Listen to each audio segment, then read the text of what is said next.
Most scanners are these massive, clunky things that take up half your desk, but then you run into something like this little unit.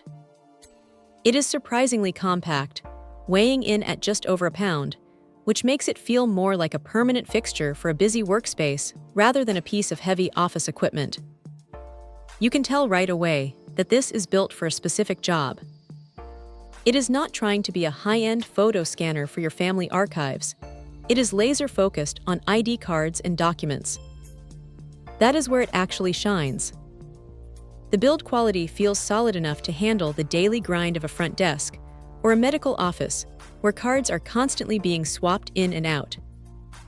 Now here is the thing about the image quality. It hits that 600 dpi mark, which is plenty sharp for capturing the fine print on a driver's license or a medical insurance card. The contact image sensor does a decent job of keeping things crisp without needing a massive warm-up time. It is a USB 2 connection, so it is pretty much plug and play, which is a relief if you are tired of dealing with complicated driver setups that never seem to work on the first try. What stands out, though, is the duplex capability.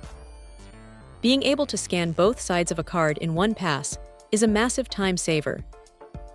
You are not flipping cards over or waiting for the software to prompt you for the back side. It just handles it. Honestly, the speed is respectable for this size.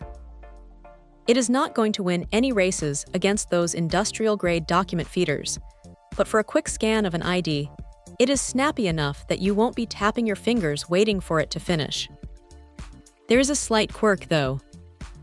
Because it is so lightweight, you might find yourself needing to hold it down with one hand if you are feeding a slightly stiff card. Otherwise, it might scoot just a little bit on a slick desk surface. It is a minor annoyance, but worth noting if you are working in a hurry. Also, while the USB 2 standard is reliable, it does feel a bit dated compared to the newer ports we see on everything else these days. It would have been nice to see a more modern connection, but for the sake of compatibility with older office computers, it makes sense why they stuck with it. If you're looking for something that just gets the job done without any unnecessary bells and whistles, this is a solid contender. It is not flashy, and it is not trying to reinvent the wheel, but it handles the specific task of digitizing cards and documents with a level of reliability that is hard to argue with. It is a straightforward, no-nonsense tool that earns its keep on the desk. Check out the video description for updated price. And thank you for watching this video.